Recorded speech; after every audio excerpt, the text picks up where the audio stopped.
যত কাণ্ড কাঠমান্ডুতে অনুকরণে বলা যায়, এখন দেশের যত কাণ্ড নালসারে। নমস্কার, কলকাতা টিভিতে আপনাদের স্বাগত।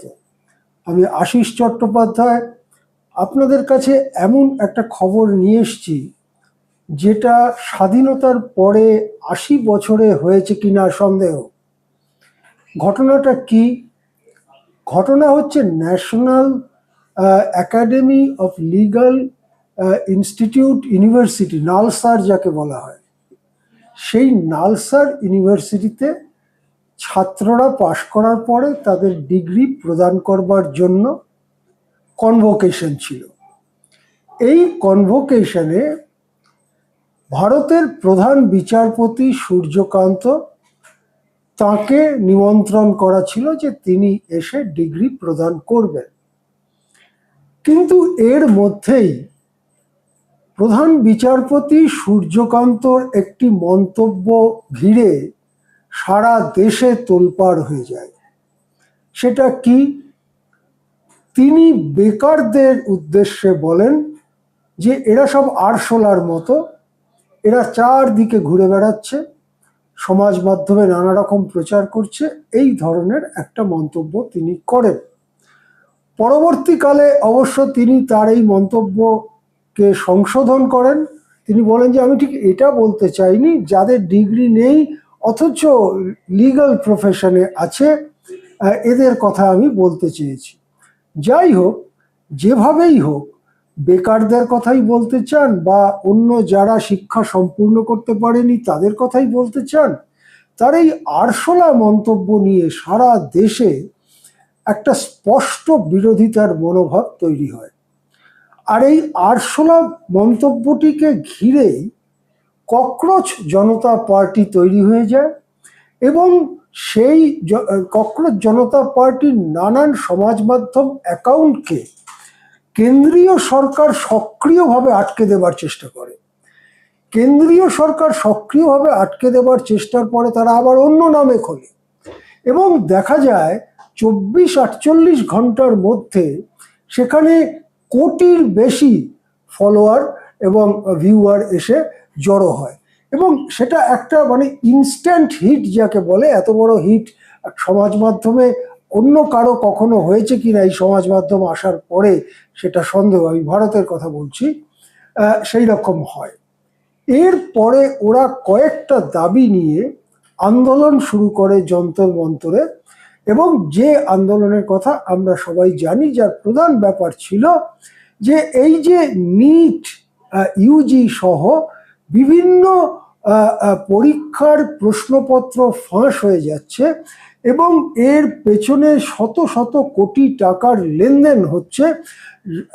মন্ত্রী এবং কর্তা ব্যক্তিদের অজানায় এসব হচ্ছে না, সুতরাং মন্ত্রীকে পদত্যাগ করতে হবে এবং আরো কয়েকটা আনুষঙ্গিক দাবি নিয়ে তারা যন্তর মন্তরে অনশন শুরু করেন, দীর্ঘ আন্দোলন শুরু করেন এবং অনশন শুরু করেন।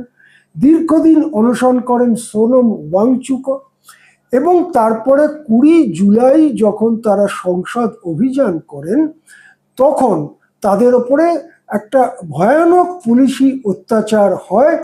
পেলেট গানের বুলেটে অন্তত ১০-১১ জন গুরুতরভাবে আহত হয়ে হাসপাতালে যান, সেই সমস্ত খবর বেরিয়ে পড়ে।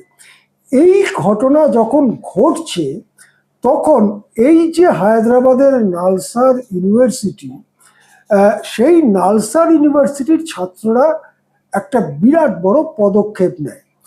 যাদের ডিগ্রি পাওয়ার কথা, অর্থাৎ যারা পাস করেছেন এখন ডিগ্রি পাবেন, তাদের প্রায় সবাই, অধিকাংশ বললেও কম হবে, প্রায় সবাই একটা স্মারকলিপি দেন বিশ্ববিদ্যালয় কর্তৃপক্ষের কাছে যে আমরা জাস্টিস সূর্যকান্তকে কনভোকেশনের ডিগ্রি প্রদানকারী হিসেবে আমরা চাই না। এই স্মারকলিপি জমা দেওয়ার খবর যখন বেরিয়ে পড়ে তখন সারা দেশ একেবারে বিস্মিত হয়ে, যাকে চোখ কপালে তোলা, যে এরকম কখনো হয়নি। অনেক প্রধান বিচারপতির অনেক বিচার সম্পর্কে সাধারণ মানুষের তীব্র বিরোধিতার মনোভাব রয়েছে। অনেকে তা লেখায় পত্রে প্রকাশও করেছেন এবং সেই লেখাপত্রতে কোনো জাজমেন্টের বিরোধিতা বা সমালোচনা করার অধিকার ভারতীয় সংবিধান নাগরিকদের দিয়েছে। সেই বিরোধিতা হয়েছে, যেমন উদাহরণ হিসেবে বলা যেতে পারে বাবরি মসজিদের জমিকে পুরোটাই রাম মন্দিরের জন্য দিয়ে দেওয়া, এই ধরনের জাজমেন্টের ব্যাপারে। কিন্তু কোথাও বিশ্ববিদ্যালয়ে ডিগ্রি প্রদান করতে প্রধান বিচারপতি যাবেন আর ছাত্ররা যারা ডিগ্রি পাবেন তারা সেটা বলছেন যে আমরা ওর থেকে ডিগ্রি নিতে চাই না, এরকম ঘটনা এই দেশে এর আগে কখনো ঘটেনি। এই ঘটনাটা নিয়ে তীব্র একটা পরিস্থিতি তৈরি হয় এবং আপাতত সেই কনভোকেশন স্থগিত রাখা হয়। এই পরিস্থিতিতে বার কাউন্সিল অফ ইন্ডিয়া হঠাৎ গতকাল একটি নির্দেশনামা জারি করে বলেন যে ওই ইউনিভার্সিটি থেকে যারা এই ব্যাচে পাস করে বেরিয়েছে বা বেরোবে তাদের যেন কোথাও কোনো রাজ্যে বা দিল্লিতে তাদের যেন অ্যাডভোকেট হিসেবে রেজিস্ট্রিভুক্ত না করা হয়। এই রকম ভয়ানক একটা নির্দেশ যে ছাত্রদের ওপরে বার কাউন্সিল দিতে পারেন, সেইটা দেখে হতবাক হয়ে যাওয়া ছাড়া আর কোনো উপায় থাকে না। ঠিক এই নোটিশটা বেরোবার ঠিক পরেই ককরোচ জনতা পার্টি থেকে বলা হয় যে 1-1.5 ঘন্টার মধ্যে যদি এটা প্রত্যাহার না করেন তাহলে কিন্তু তার ফলাফল ভুগতে হবে এবং যে সমস্ত ছাত্র যারা আরশোলা আইনি ছাত্র, যে আরশোলা আইনজীবী, আরশোলা আইনের সঙ্গে যুক্ত মানুষ, তারা যদি এবারে রাস্তায় নেমে পড়েন তাহলে বার কাউন্সিলকে তার ধাক্কা সইতে হবে। আশ্চর্য হচ্ছে যে ককরোচ জনতা পার্টির এই হুমকির ঠিক 1-1.5 ঘন্টার মধ্যেই বার কাউন্সিল অফ ইন্ডিয়া তারা এটা প্রত্যাহার করে নিয়ে বলে যে আমরা পুনর্বিবেচনা করেছি এবং এটা আমরা প্রত্যাহার করছি। কে জানান? বার কাউন্সিলের কর্তা ব্যক্তি মনন কুমার মিশ্র। এরপরে এটা ছিল বৃহস্পতিবার রাত পর্যন্ত এই ঘটনাগুলো ঘটছিল, অনেক রাত অবধি। আজকে সকালে জাস্টিস সূর্যকান্তর বেঞ্চ যখন সুপ্রিম কোর্টে বসেছে তখন একজন আইনজীবী গিয়ে জাস্টিস সূর্যকান্তকে বলেন, চিফ জাস্টিস অফ ইন্ডিয়া সূর্যকান্তকে বলেন যে বিসিআই এইরকম, বার কাউন্সিল এইরকম সিদ্ধান্ত নিয়েছে এবং তারপরে অবশ্য সেটা প্রত্যাহার করা হয়েছে, কিন্তু এই রকম সিদ্ধান্ত নিয়েছে। দৃশ্যত হতভম্ব হয়ে যান সূর্যকান্ত, কিন্তু সূর্যকান্ত না জানা অবস্থায় সমস্ত ডেভেলপমেন্ট হয়েছে সেটাও কেমন আশ্চর্য ব্যাপার। এবং সূর্যকান্ত যেটা বলেন, আমি কোট করব সূর্যকান্তকে, জাস্টিস সূর্যকান্ত যেটা বলেন সেটা আমি আপনাদের সামনে কোট করতে চাই, যাতে প্রধান বিচারপতির কথার মধ্যে কোনো ফাঁক আমার স্মরণের করে বলায় না থাকে। জাস্টিস সূর্যকান্ত বলছেন, the BCI is unnecessarily taking action in this matter. If students have a cause or a reason to protest, they have a right to protest. Nobody can stop them, and we will not allow this. বার কাউন্সিলের বিরুদ্ধে supreme কোর্টের প্রধান বিচারপতির bench এই ধরনের মন্তব্য করেছে, এটাও 80 বছরে হয়নি। কি বলছেন সূর্যকান্ত?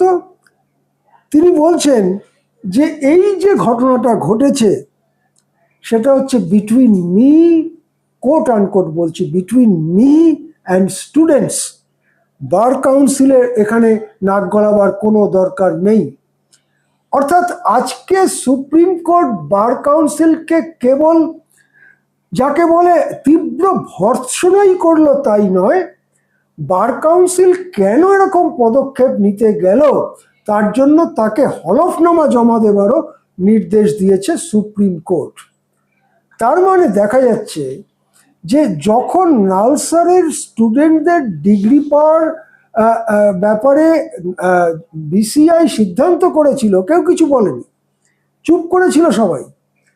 যখন ককরোচরা আরশোলারা বলল 1 ঘন্টার মধ্যে প্রত্যাহার করতে হবে, 1 ঘন্টা কাটার আগেই প্রত্যাহার করে নিল বিসিআই। তারপরের দিন সকালবেলা যখন একজন অ্যাডভোকেট গিয়ে বললেন যে এই ঘটনা করেছে বিসিআই, সূর্যকান্ত যেন তার থেকেও বেশি, জাস্টিস সূর্যকান্ত প্রধান বিচারপতি, তিনি যেন তার থেকেও বেশি তীব্রভাবে বিসিআইকে ভর্ৎসনা করতে শুরু করলেন। এইরকম ঘটনা কেউ কখনো দেখেছে? আসলে ভারতে সম্ভবত নবীন প্রজন্মের সঙ্গে জাগছে প্রবীণ প্রজন্ম, সমস্ত ভারতবাসীর মধ্যে আজকে এই প্রশ্ন দেখা দিচ্ছে যে আমাদের বাস্তব জীবনের সমস্যাগুলোর কি হবে? রাম মন্দির তো হলো, নানান রকম ঘটনা তো ঘটছে, সাম্প্রদায়িকতা তো হচ্ছে, কিন্তু আমাদের ছেলে মেয়েদের চাকরি নেই, আমাদের ছেলেমেয়েরা শিক্ষা সম্পূর্ণ করতে পারে না। আমরা আমাদের সারা জীবনের সঞ্চিত টাকা খরচ করে ছেলেকে একটা ছেলে বা মেয়েকে আমরা একটা কম্পিটিটিভ পরীক্ষার জন্য বসাই, তারপরে দেখা যায় তার প্রশ্নপত্র ফাঁস হয়ে গিয়েছে এবং আমাদের সন্তানদের জীবনটা নষ্ট হয়ে যায়। এটা কি সরকার চলছে দেশে? এই যে জনমত তৈরি হয়েছে তার সামনে সম্ভবত গোটা কর্তৃপক্ষ আজকে কাঁপতে শুরু করেছে এবং তারই প্রতিফলন দেখা যাচ্ছে। 1 ঘন্টার টাইম দিলে বিসিআই 1 ঘন্টার মধ্যে প্রত্যাহার করে, আর পরের দিন সকালবেলা সূর্যকান্ত যাকে বলে বিসিআইকে এমন ভর্ৎসনা করে যা শুনে বিসিআই এর এই যে প্রধান ব্যক্তি মিশ্র, তার এক্ষুনি পদত্যাগ করা উচিত যদি নৈতিক কোনো বোধ থাকে। আমরা দেখব এটা একটা ডেভেলপিং ঘটনা। এই ঘটনার আরো অনেক বড় ঢেউ উঠবে যখন প্রধানমন্ত্রীকে বা স্বরাষ্ট্রমন্ত্রীকে কেউ জিজ্ঞাসা করবেন, যদিও প্রধানমন্ত্রী সাংবাদিকদের সামনে কখনো কোনো প্রশ্ন নেন না, কিন্তু প্রশ্ন তাদের কাছে ঠিক পৌঁছে যাবে। তারা কিভাবে রিয়াক্ট করেন, কিভাবে প্রতিক্রিয়া দেন, সেটার দিকেও আমাদের নজর থাকবে। এখন এ পর্যন্তই, দেখতে থাকুন কলকাতা টিভি।